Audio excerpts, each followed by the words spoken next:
চিকিৎসার জন্য আবারও লন্ডন যাচ্ছেন খালেদা জিয়া। চোর বাটপার না ধরে শুধু রাজনীতিবিদদের দোষারোপ করা হচ্ছে। এবং সর্বশেষ জানাবো, বৈষম্য বিরোধী ছাত্র আন্দোলন, হাসিনার ভুলের রিপিটেশন কিন্তু ভয়ঙ্কর। শুনছিলেন সংবাদ শিরোনাম, এবারে বিস্তারিত। চোর বাটপার না ধরে শুধু রাজনীতিবিদদের দোষারোপ করা হচ্ছে। চোর বাটপার মাফিয়াদের না ধরে শুধু রাজনীতিবিদদের হেয় এবং দোষারোপ করা হচ্ছে বলে মন্তব্য করেছেন বিএনপি চেয়ারপারসন উপদেষ্টা আব্দুস সালাম। আব্দুস সালাম বলেন, মানুষের টাকা চুরি করে যারা পাচার করেছে তারা আজ নিরাপদ, বেনজিরের মতো ব্যক্তি হিসেবে বিদেশে পালিয়ে যায়।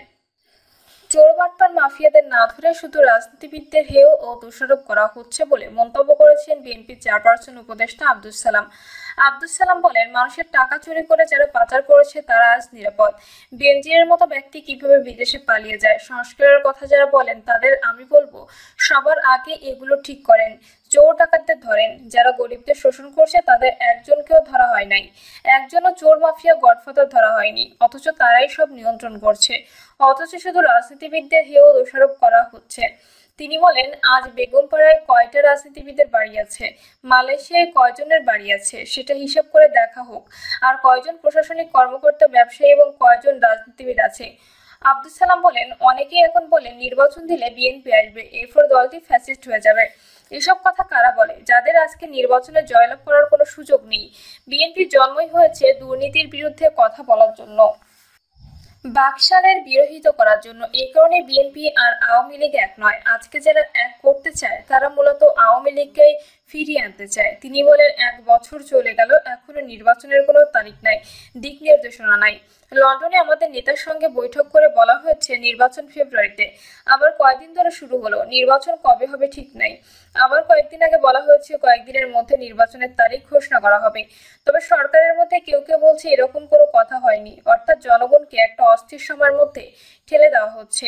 এই সরকার যাতে ঠিকভাবে সব চালাতে পারতো, আমাদের সময় বাড়িয়ে দিতে কোনো সমস্যা ছিল না, কিন্তু সরকার না ভিতরে পারছে না বাইরে পারছে। চিকিৎসার জন্য আবারও লন্ডন যাচ্ছেন খালেদা জিয়া। বিএনপি চেয়ারপারসন ও সাবেক প্রধানমন্ত্রী বেগম খালেদা জিয়া আবারও চিকিৎসার জন্য লন্ডন যাচ্ছেন। চিকিৎসকদের পরামর্শ, প্রয়োজনীয় ফলো আপ চিকিৎসার জন্য তিনি শিগগিরই সেখানে যাবেন বলে দলীয় সূত্রে জানা গেছে। চিকিৎসকরা খালেদা জিয়ার লন্ডনে চিকিৎসা ফলো আপ অত্যন্ত জরুরি হিসেবে বিবেচনা করছেন। ইতিমধ্যে এই সফরকে কেন্দ্র করে পররাষ্ট্র মন্ত্রণালয়ের কাছে প্রয়োজনীয় সহায়তার জন্য যোগাযোগ করছে বিএনপি। দলীয় সূত্র জানিয়েছে, শারীরিক অবস্থার কিছুটা উন্নতি হলেও পূর্ণ সুস্থতার জন্য তার নিয়মিত আন্তর্জাতিক মানের চিকিৎসা নেওয়াই এখন প্রধান অগ্রাধিকার। তাই তাকে পুনরায় লন্ডন যাওয়ার সিদ্ধান্ত নিতে হয়েছে। এর আগে চলতি বছরের 8ই জানুয়ারি উন্নত চিকিৎসার জন্য লন্ডনে গিয়েছিলেন বিএনপি চেয়ারপারসন। সেখানে প্রায় 1 মাস হাসপাতালের চিকিৎসা শেষে অবস্থান করছিলেন তার বড় ছেলে ও বিএনপির ভারপ্রাপ্ত চেয়ারম্যান তারেক রহমানের বাসায়। সেখান থেকে তার চিকিৎসার ফলো আপ চলছিল। বৈষম্য বিরোধী ছাত্র আন্দোলন, হাসিনার ভুলের রিপিটেশন কিন্তু ভয়ঙ্কর। আবারও জুলাই নেমে আসবে বলে হুঁশিয়ারি দিয়েছে বৈষম্য বিরোধী ছাত্র আন্দোলন। একই সঙ্গে সবাইকে সতর্ক বার্তা দিয়ে বলেছে, হাসিনার ভুলের রিপিটেশন কিন্তু ভয়ঙ্কর। সন্ধ্যা 6টা 39 ভেরিফাইড ফেসবুক পেজে দেওয়া এক পোস্টে এই সতর্কবার্তা দিয়েছে সংগঠনটি। পোস্টে বলা হয়েছে, পিএসসি সহ সব সাংবিধানিক প্রতিষ্ঠানকে স্বাধীনভাবে পরিচালনা না করতে দিলে আবারও জুলাই নেমে আসবে। হাসিনার ভুলের রিপিটেশন কিন্তু ভয়ঙ্কর। সম্প্রতি কেন্দ্রীয় কমিটি বাদে বৈষম্য বিরোধী ছাত্র আন্দোলনে বাংলাদেশের সব কমিটি স্থগিত ঘোষণা করা হয়েছে। বিকেলে সাবেক সমন্বয়ক ও বৈষম্য বিরোধী ছাত্র আন্দোলনের কেন্দ্রীয় কমিটির সভাপতি রিফাত রশিদ এ ঘোষণা দেন। রাজধানীর শাহবাগ জাদুঘরের সামনে এক জরুরি সংবাদ সম্মেলনে রিফাত রশিদ বলেন, অর্গানোগ্রামের সিদ্ধান্তে বৈষম্য বিরোধী ছাত্র আন্দোলনের কেন্দ্রীয় কমিটি ব্যতীত সারা দেশের সকল কমিটির কার্যক্রম স্থগিত করা হলো।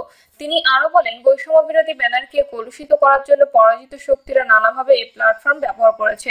যারা অনৈতিক কাজ করবে তাদের বিরুদ্ধে আইনি ব্যবস্থা নিতে আইন শৃঙ্খলা বাহিনীর প্রতি আহ্বান জানান তিনি। সম্প্রতি সাবেক সংসদ সদস্য শাম্মী আহমেদের গুলশানের বাসায় গিয়ে বৈষম্য বিরোধী ছাত্র আন্দোলনের সম্মিলিত বেসরকারি বিশ্ববিদ্যালয়ের ভারপ্রাপ্ত আহ্বায়ক আব্দুর রাজ্জাক রিয়াদের বিরুদ্ধে চাঁদাবাজির অভিযোগ ওঠার পরই বৈষম্য বিরোধী ছাত্র আন্দোলনে সব কমিটি স্থগিতের ঘোষণা এলো। এ ঘটনায় গ্রেপ্তারে রিয়াদ সহ 4 জনের 10 দিনের রিমান্ডে নিতে আবেদন করেছে পুলিশ।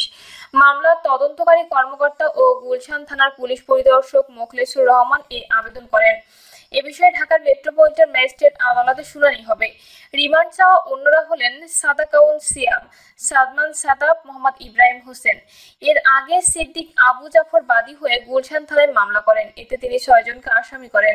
রিয়াদ ছাড়া অন্য আসামিরা হলেন কাজী গৌরব অপু, সাকাদাউন সিয়াম, সাদমান সাদাব, মোহাম্মদ ইব্রাহিম হোসেন এবং আইনের সংঘাতে জড়িত শিশু মোহাম্মদ আমিনুল ইসলাম। এজাহারে বলা হয়েছে, গত 17 জুলাই সকাল 10টায় আসামি আব্দুর রাজ্জাক রিয়াদ কাজী গৌরব অপু গুলশানের 83 নম্বর রোডের সংরক্ষিত মহিলা আসনে সাবেক এমপি শাম্মী আহমেদের বাসায় যান।